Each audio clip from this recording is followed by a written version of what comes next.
I'm Brent Willis. At 29, I had a serious problem, a cheating wife, but I'm getting ahead of myself. First, a disclaimer. I've never been strong in English, literature, or the social sciences. I'm a mathematician, an economist, a businessman.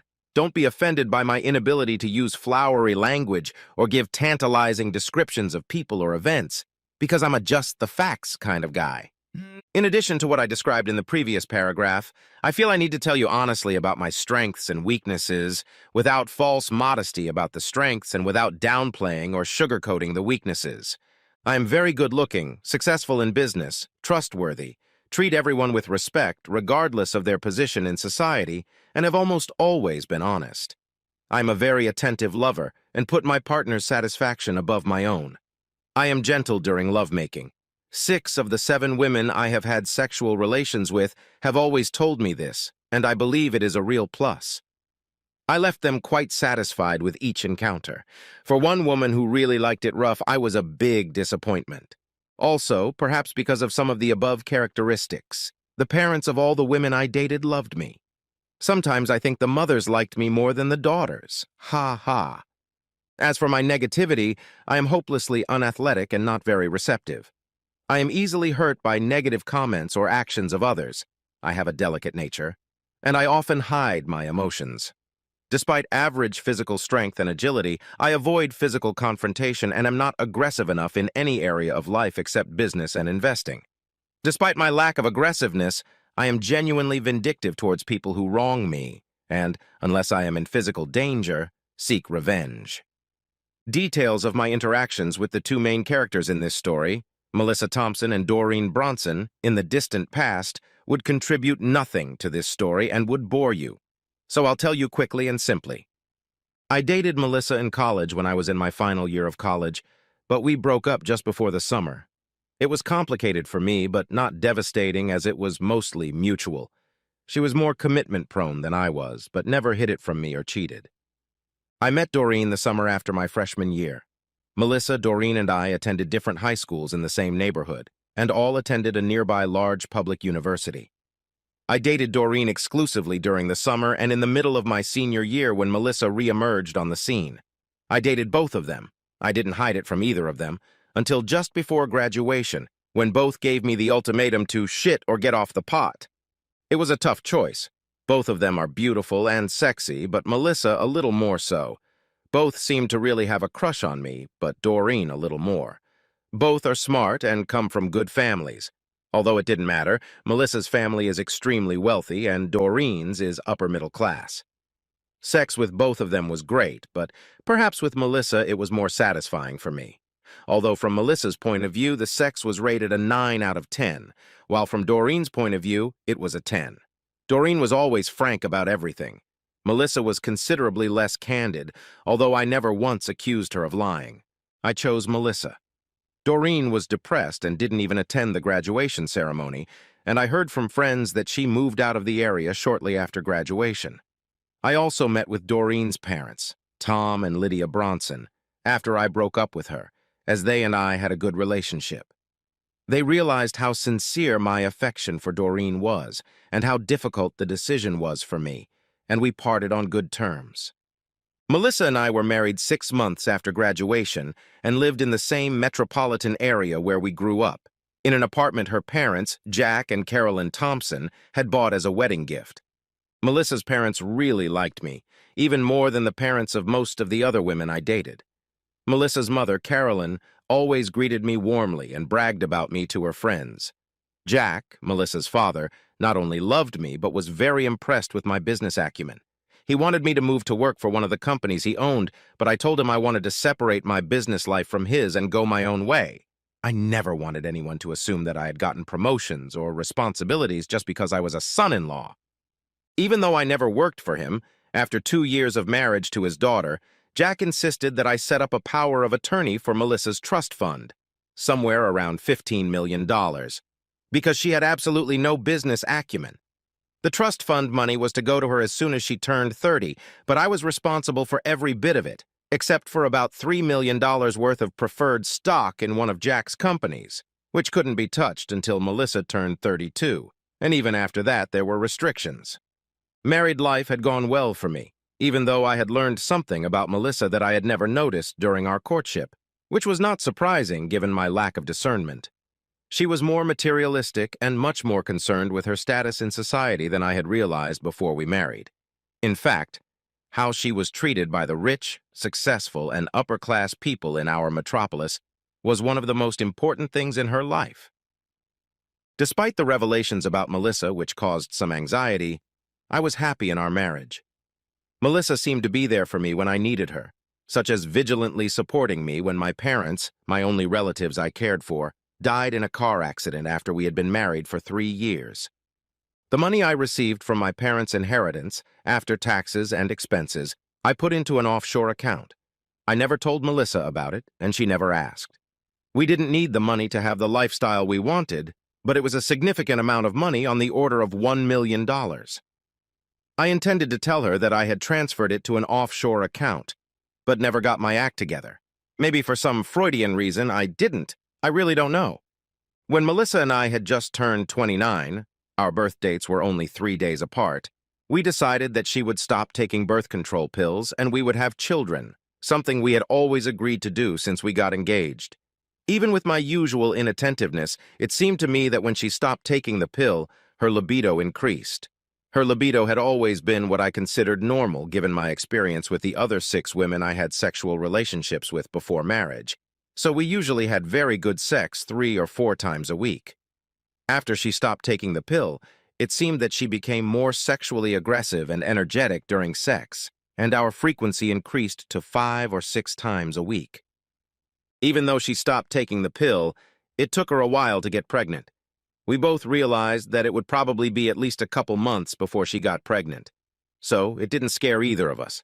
As I mentioned earlier, I treat everyone with respect, which made me popular with the country club staff to which Melissa, myself, Jack, and Carolyn belonged. I didn't actually play golf or tennis much because I just don't have the necessary hand-eye coordination. But I enjoyed eating lunch there, swimming, and playing cards. Some employees loved and trusted me enough to come to me with business problems, and I always did my best to help them. Perhaps the friendliest employee I became friends with was Jasper, the waiter captain at the golf grill. One Saturday morning at the clubhouse, as per our standard procedure, Melissa headed out for a golf lesson while I intended to swim and relax by the pool since it had been a particularly busy week at work. I stayed late, talking to a few people, and as I approached the locker room, Jasper came up to me with a very concerned look on his face.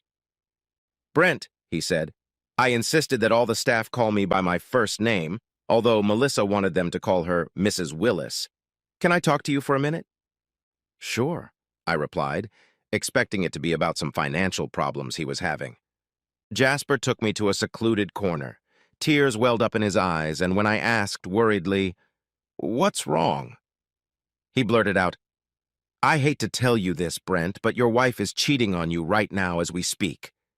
"What?" I asked in horror. "I've suspected it for 2 weeks, but today I became convinced. She's with Jeremy, a professional golfer's assistant at Massage Parlor A. Apparently the lock on the door is broken, but they don't know that. I opened the door by mistake and saw them, even though they didn't see me. Go take a look now. I'm pretty sure the paint peeled off my face and I almost fell to my knees. I had to hold on to the back of my chair for a few seconds to regain my balance. Not being one for confrontation, there was no way I would challenge Melissa if I caught them, but I had to know. I took a quick step toward Massage Room A, which had a Do Not Disturb sign hanging on the door. I pried it open. The lock didn't work, just like Jasper had said. Melissa was on all fours on the massage table. She moaned, "Harder, take me harder." Before I closed the door, I noticed he was wearing a condom, but my vision quickly blurred after that. Closing the door behind me, I collapsed to the floor. My mind was a mess. To say I was devastated would be the understatement of the decade. I finally came to my senses enough to realize I had to get out of there. Hurrying out of the building, I passed Jasper and managed to squeeze myself out. "Thank you for telling me, but please don't tell anyone else under any circumstances," before tears came to my eyes. Jasper replied with genuine concern in his voice. "I get it. I'm sorry." I drove through the fog until I came across an open bar. It was a relatively upscale bar in a nice part of town, actually in the suburb where Doreen's parents lived, near several restaurants and clubs. I almost never drank hard liquor and rarely had more than 2 glasses of wine a day, if at all. I was completely drunk, sitting alone at a table in the corner of the bar. By the time I stumbled out of the bar, it was already dark and I was completely drunk. My plan was to get in my car, not buckle up, crash into a brick wall, and crash to my death. Obviously, I didn't factor in the airbag. The last thing I remember is falling. What happened for the next 12 hours, I know only from other people's accounts. I woke up in an unfamiliar environment. It was like a guest room in a dormitory. I was dressed in the same clothes I had left the country club in. I had a splitting headache and otherwise felt lousy. Unfortunately, I hadn't forgotten the cause of my ailment, so I felt worse emotionally than physically. I slowly walked out of the room I was in, found the restroom, and after I'd finished my need to pee, I looked in the mirror. I looked as bad as I felt, including a large bump and scratch on my head. I thought I recognized the second-floor hallway I was in, but couldn't remember where I was. I heard the sounds of cooking and people talking on the first floor, so I stumbled down the stairs. I was shocked to see Doreen's parents, Tom and Lydia Bronson, in the kitchen. "Well, Brent, it's good to see you among the living," Tom said, looking at me over his reading glasses and setting aside the newspaper. "Hey, Brent, breakfast will be ready soon," Lydia chirped, standing by the stove. "Tom, Lydia, I have no idea how I got here," I mumbled. "Have a seat, Brent," Tom said, standing up and helping me to one of the kitchen chairs, "and I'll tell you the story." "Thank you, because I don't remember anything after leaving the bar, I believe, last night and trying to find my car," I mumbled. Tom continued to tell my story, with Lydia inserting comments from time to time. Anyway, Tom and Lydia were going to meet some friends at a restaurant about a block away from the bar I had left. As they were walking towards the restaurant, they saw a guy fall and hit his head on the sidewalk and came over to help. When they realized it was me, Lydia went to get their friends. They and their friends helped me into the car and drove me to their house, canceling their dinner plans and ordering takeout with their friends. "I am very, very grateful to you for helping me," I said. "I'm especially grateful to you for bringing me here and not to a sobering house or a hospital." As Lydia brought pancakes and juice to the table, she said, "Given what you've been mumbling, we thought it would be best to just bring you here. Have some food, you need it." "What did I say?" I asked, completely confused. "It can wait until after breakfast," Lydia replied, setting me down a stack of hot pancakes. Over breakfast, the three of us talked about many things, but not about last night. Of course, I asked about Doreen, and was told that she had been married for 3 years but was now divorced and back in the area, living only 15 kilometers away. She was a successful entrepreneur. "Is she still as beautiful as she was in college?" I asked wistfully. "You'll have to judge that for yourself. She'll be here soon," Tom answered. "What?" I shrieked. "She mustn't see me like this." "She won't mind," Lydia said carelessly. "She can't wait to see you, especially if what you muttered last night is true." By then breakfast was eaten, and after I helped clear the table, the three of us moved into their living room. "What did I say last night?" I asked timidly. "There's no point in telling you everything," Tom said thoughtfully. "Let me focus on the highlights. The little-known ones, rather. Your wife, Melissa, cheated on you. There's no way you would have started a family under those circumstances. You drank hard liquor for the first time in 2 years to drown out your sorrows, and you planned to kill yourself. Does that sum it up?" "It's close," Lydia replied with a puzzled expression on her face. I covered my face with my hands. After about a minute, I looked up. "I'm really, really sorry to burden you with my problems," I said, barely holding back tears. "I really, really don't know what I'm going to do, but I probably would have killed myself last night if I could have gotten to my car. I think you two know that I'm very emotional," I continued, panting. "Sensitivity is a quality I've always admired in you, Brent, but maybe you're too sensitive for your own good," Lydia said, walking over to me and taking my hand. After we talked in generalities for a few more minutes, the front door opened and Doreen walked in. Except for a blonde strand in her hair, Doreen looked pretty much the same as the last time I'd seen her 8 years ago. If anything, she looked a little better. I was very nervous about what her reaction to me would be. I got the nicest surprise of my life. "Hi, Brent," she said in such a happy voice that it was as if my breakup with her 8 years ago had never happened. "You look awful," she giggled, "but I still need your hug." She held out her arms and I took them. She lifted me off the couch and hugged me tightly. After a few seconds of misgivings, I hugged her back and then started sobbing. Lydia diffused the situation. "I think you two have some catching up to do. Tom and I are going to go shopping at the mall and we'll be back in 2 hours, Lydia said, squeezing my shoulder. I seriously doubt Tom had planned to go shopping on Sunday morning, but he pretended it was the most fun thing he'd ever done in his life, and off they went. As soon as they left, Doreen got straight to the point. "Brent, you know we've both always been honest with each other. Is there any reason why that should change now?" After a short pause, looking into Doreen's beautiful brown eyes, I hesitantly said, "No, I really need a friend right now, someone I could be honest with." "Okay," she said with a smile. "Let me start. My marriage broke up because my husband cheated on me. I can't blame him much, though, because I'm sure he felt that there was only one man I had ever loved or was likely to ever love, and it wasn't him. It was you. From what my parents tell me, I may have a chance to win you back, and if I do, I intend to take full advantage of it. I don't think I'd be any more stunned than if I'd been hit with taser electrodes. I'm sure my mouth was open, and my eyes became the size of baseballs as I seemed to be at a prolonged loss for words, all the while looking into Doreen's eyes, and she stared back at me. Finally, she broke the silence. "Is that straightforward enough for you?" she asked with a wry smile. "Yeah, I'd say it was definitely straightforward enough," I chuckled. "I guess I made the wrong choice 8 years ago," I continued. "That's the right attitude. Now let's deal with it," Doreen continued with a wide smile. "Let's sit down at the kitchen table and take notes on how things are going to go from here." So we headed to the kitchen. Doreen got a notebook and pen out of the living room desk drawer, and we got down to business. Apparently, I was a complete idiot last night when I was in a drunken stupor, because Doreen seemed to know all the important details of my situation. I had just cleared some things up for her.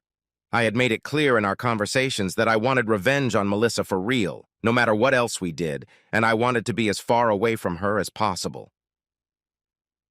By the time Tom and Lydia returned 2 hours later and brought Doreen and I 2 full coffee pots of coffee, Doreen and I already had the general principles of a plan of action going forward. In developing this plan, I kept repeating my need for final revenge and the dissolution of the marriage. She told me she would do anything to help, just so I would stay with her, and the ideas came flooding in. We each made a list of what needs to be done, a list of things to avoid, and a list of possible serious mistakes. We promised to meet for lunch every other day to refine things and see how we were doing. We really only needed to trust 2 people, Tom and Lydia. Well, maybe Jasper, too. Neither of us had a problem trusting Tom and Lydia, and they were honored that we trusted them. We told them exactly as much as was necessary. I figured I could trust Jasper, too. The most pressing problem was explaining to Melissa how and why I had been gone since yesterday afternoon, which was more than 24 hours. Since I looked terrible, including a bump and scratch on my head after passing out on the sidewalk, we were sure it was doable. Doreen drove me to where I had left my car. Fortunately, it was in one piece. I left my cell phone in the car. I checked the messages on my cell phone. There were 10 from Melissa and 1 from her father, Jack. The first one, in chronological order, was from Jasper. "Hey, Brent," Jasper texted. "Just thought I'd let you know that I saw Melissa. She asked if I'd seen you. I told her that you had an emergency and were looking all over for her, including on the practice field, but couldn't find her or Jeremy, so you left, instructing me to tell her that you would contact her as soon as your emergency was resolved and to take a cab home." She had a very upset look on her face, but she totally believed my story. "Good luck, kid, and let me know if there's anything I can do to help." The messages from Melissa and Jack were about the same, with a growing level of concern about my whereabouts. Doreen and I decided that I would call Melissa, tell her that I had been attacked and taken to the clinic without ID, that I'd be home in about an hour. I made the call. Melissa's voice sounded worried when she picked up the phone and relieved at the same time. I cut the conversation short. Doreen and I kissed, not that passionately, but not just as good friends. I have to stay loyal to Melissa until our plan comes to fruition, I said to Doreen. That doesn't surprise me, Doreen said with a wide smile. However, once that happens, I'm going to fuck you to death. She grinned. Woe is me, I replied dramatically. The only thing that worries me is whether you'll be able to behave properly with Melissa without arousing her suspicion, Doreen said. That's my biggest concern, too, I replied, considering how emotional I am. But you've given me the courage to do it since I know there's a pot of gold at the other end of the rainbow. I'll find a way, I said with a determined look on my face. Doreen smiled, we exchanged another quick kiss, and I left, first to buy Plan B pills and a disposable phone at the pharmacy, and then to go home. Melissa and her parents were on the verge of hysterics when I got home. My appearance gave them no reason to doubt my story of assault, as my head injury was real, my clothes dirty and disheveled, and my hair tangled. I hid my wallet in my car and pretended I needed to get my new credit cards and driver's license since they had been stolen, though thankfully my car keys weren't there. The presence of Melissa's parents helped. I probably wouldn't have been able to pull it off if they hadn't been around, as the sight of Melissa made my anger boil over. But I remained relatively calm and played the disoriented victim to the end.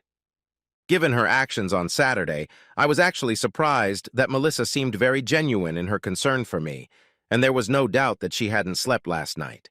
She looked almost as bad as I did. Her parents decided to stay the night. After Melissa and I showered and ate a meal prepared by her mother, Carolyn, we passed out and fell asleep again. I got goosebumps running down my spine when she laid her head on my shoulder, but I managed it, and within minutes, I was in an incredible land. For the next 3 weeks, things went pretty much as Doreen and I had planned. Doreen, more than anyone I had ever seen, was diligent in accomplishing her tasks. After meeting her twice over lunch, I had no doubt that I should have married her instead of Melissa. All my previous feelings for her returned with renewed vigor, and I was impressed with her dedication, competence, and efficiency. There was much to be done, and it was not easy.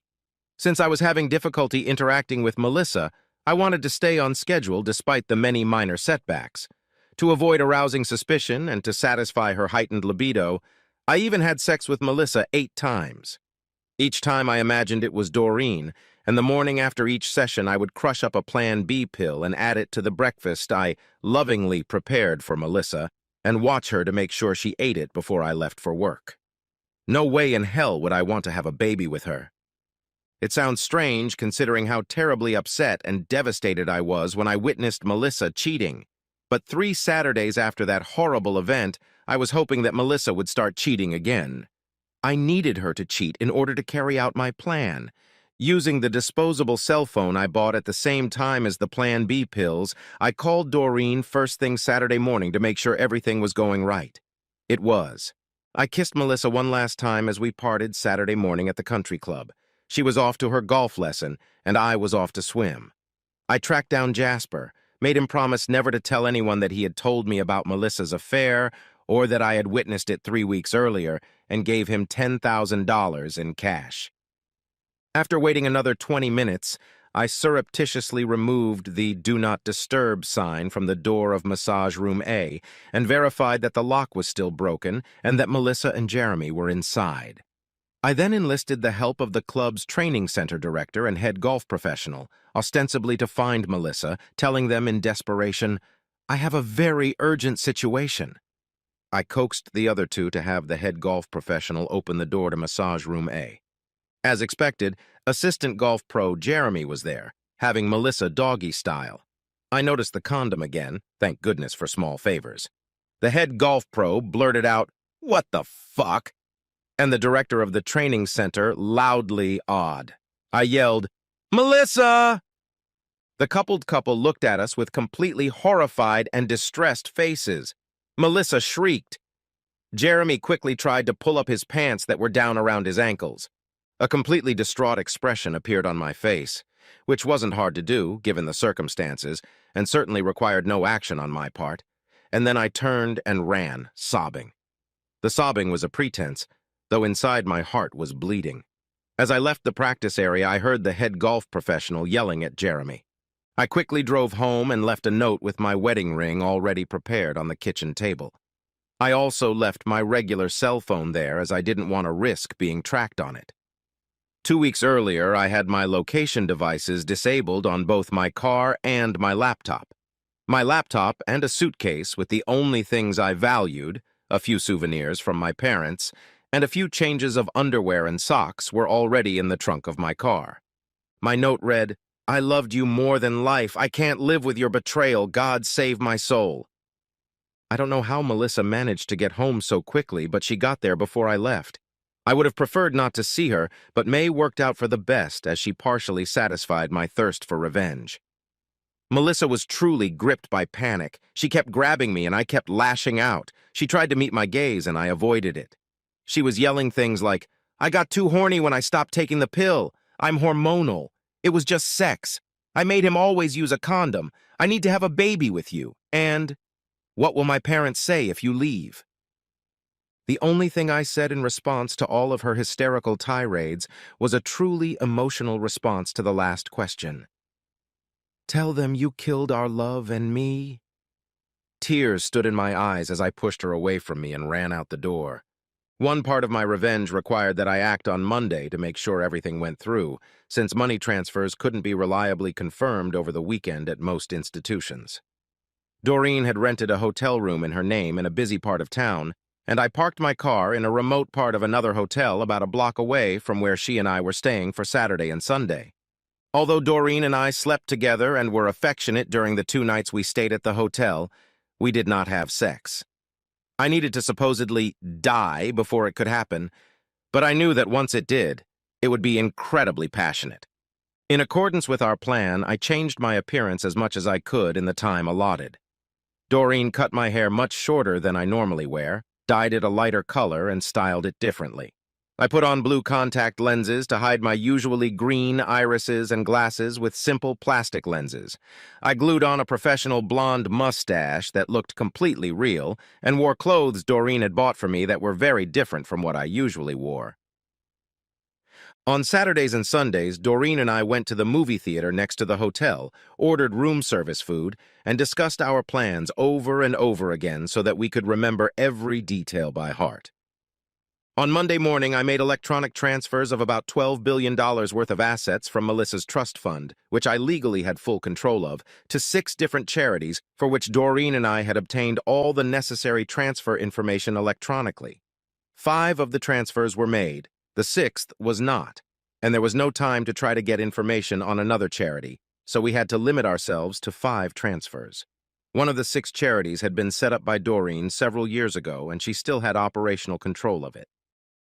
After we had transferred the money and received confirmation that it had been honored, Doreen drove me to my car. That's when there was a major glitch in our plans. I had underestimated my father-in-law's determination and influence. Apparently, he had sent virtually every law enforcement officer in town to find my car, because when we got to it, there was a patrol car with a police officer sitting in it right next to it.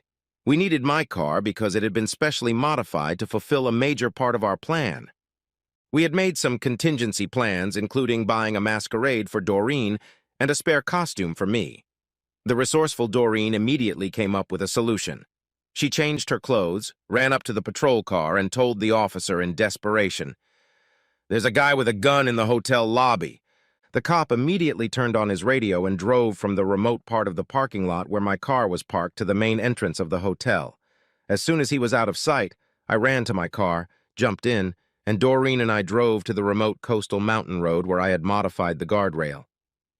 As I drove to the site of my suicide, with Doreen following at my heels, I pressed a button on my laptop that sent all the emails that Doreen and I had carefully written over the past 3 weeks.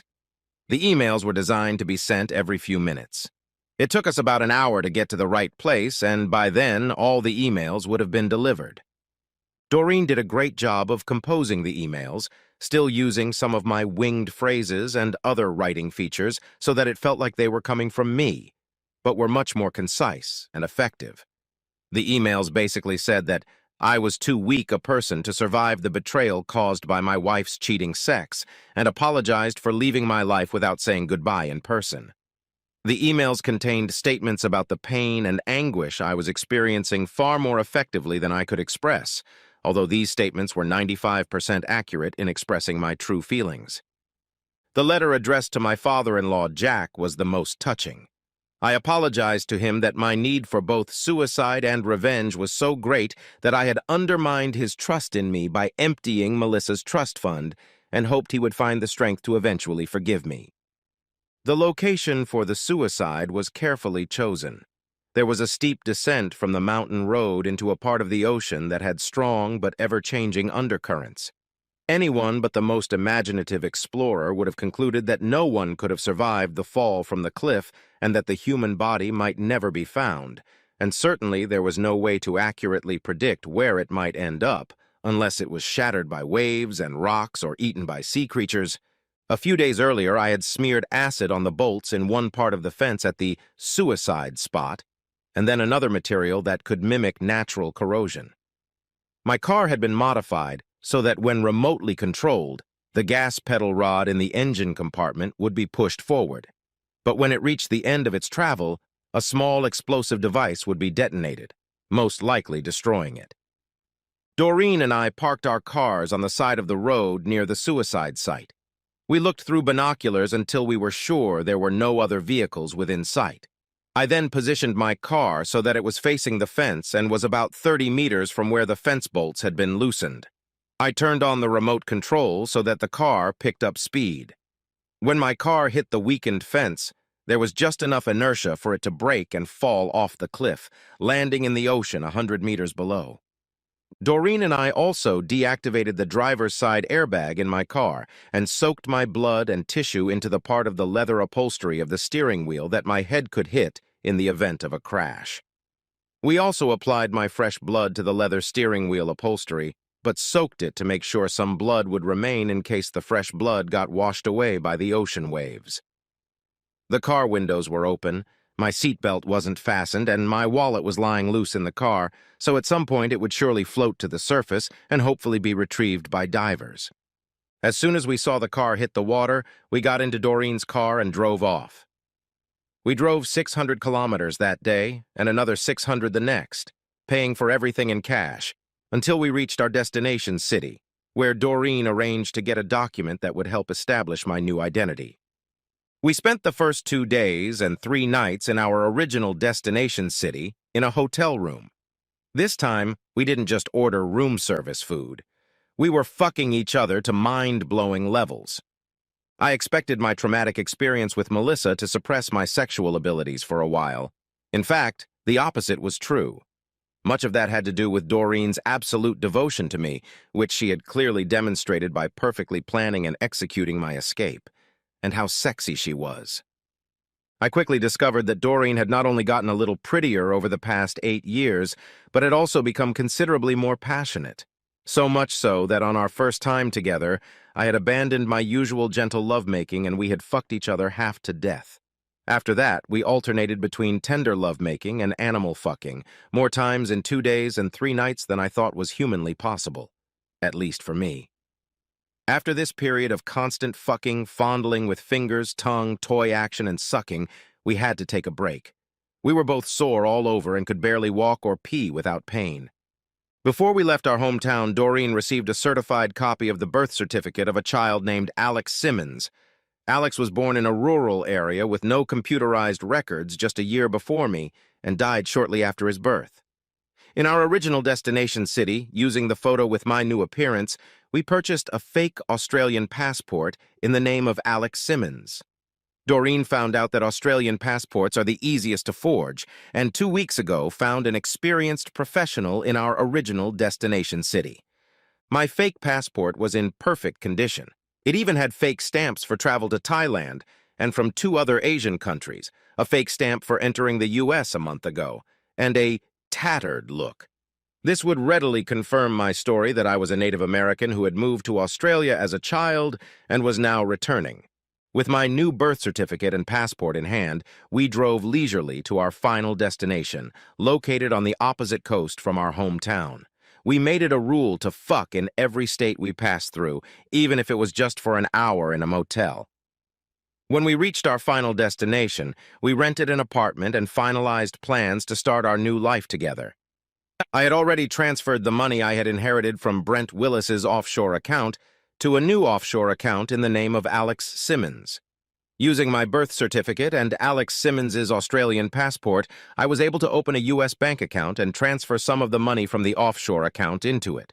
6 weeks later, I had my driver's license, credit cards, and all the other usual identity documents. 6 months later, Alex Simmons had a U.S. passport. As we traveled, escaping my old life, we communicated regularly with Doreen's parents and checked internet sources for stories about Brent Willis. Things were not working out well for Melissa. Within a week of my suicide, my car was lifted out of the ocean with a crane barge.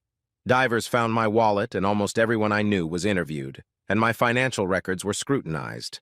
Since I'd only received $30,000 in cash in the 3 weeks before my demise, all from transactions that appeared to be mostly legitimate, not true cash transactions, since it was not an excessive amount given my lifestyle, and since there was absolutely no activity in any of my banks, credit card, or brokerage accounts, it was assumed that I was dead. Shortly thereafter, my death was confirmed by a scientific examination of my automobile. Technicians extracted my blood and tissue from the leather upholstery of the steering wheel.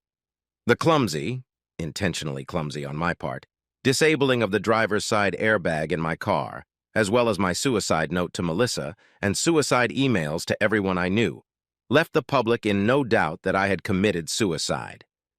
From everything I understood, the public judgment of Melissa and Jeremy was extremely harsh. Of course, Jeremy lost his job immediately, and all indications were that the country club's head professional would make sure that he would never again get a golf-related job anywhere in the United States. He reportedly left town a week after he was caught with Melissa. Melissa was an outcast in high society circles. She had even suffered the humiliation of being expelled from the country club, though she would undoubtedly have quit of her own accord. Attempts by local reporters to interview her were unsuccessful, and there was no indication that she had ever left the space that used to be our apartment. Unfortunately, the realization of my plan resulted in Jack and Carolyn, Melissa's parents, getting hurt. I always knew they liked me, but I didn't realize they loved me as a son. One quote from Jack, published in the city's largest newspaper, brought me to tears. "Our beloved son is dead, betrayed by his wife. Please respect our privacy and allow us to grieve our terrible loss." We had each other to the point of mind-blowing. After that, we alternated between tender lovemaking and animal sex, more times in 2 days and 3 nights than I thought was humanly possible, at least for me. After this period of constant sex, fondling with fingers, tongue, toy action, we had to take a break. We made it a habit to have fun in every state we passed through, even if it was just for an hour in a motel.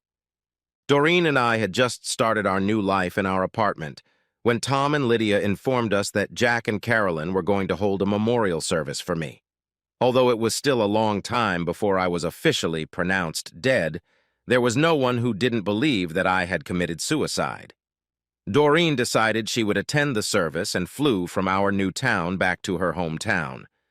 When Doreen returned, I realized that she was hiding something from me about the ceremony. She tried to take it lightly, but I wouldn't stand for it. A couple days later, when I pestered her, she told me in tears about how awful it had been. People I didn't really know apparently felt strongly about me. It was a very solemn occasion. Jack broke down several times trying to deliver the eulogy his brother was to finish. Carolyn looked like a grief-stricken woman and sobbed quietly throughout the service. Melissa was not on it. It was reported that she was in a mental institution.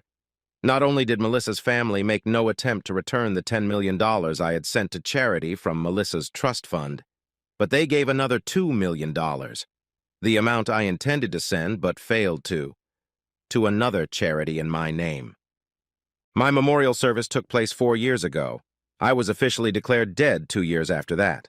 Doreen and I were married as soon as Brent Willis was pronounced dead. We are now Mr. and Mrs. Simmons. We already had a little girl when we got married, and now we have a little boy on the way. Doreen and I have no money problems. In addition to my inheritance, we have money from the sale of Doreen's business to her employees and the salary we receive from the charity we work for. Since the charity that Doreen founded received a $2 million donation, they have had enough money to hire her as their full-time COO and me as their CFO and investment advisor.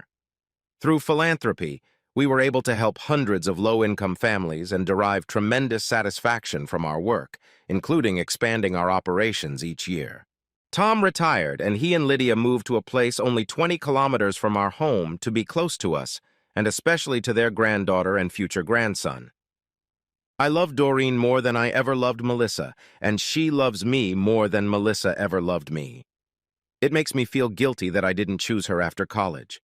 This whole mess with Melissa and her family could have been avoided.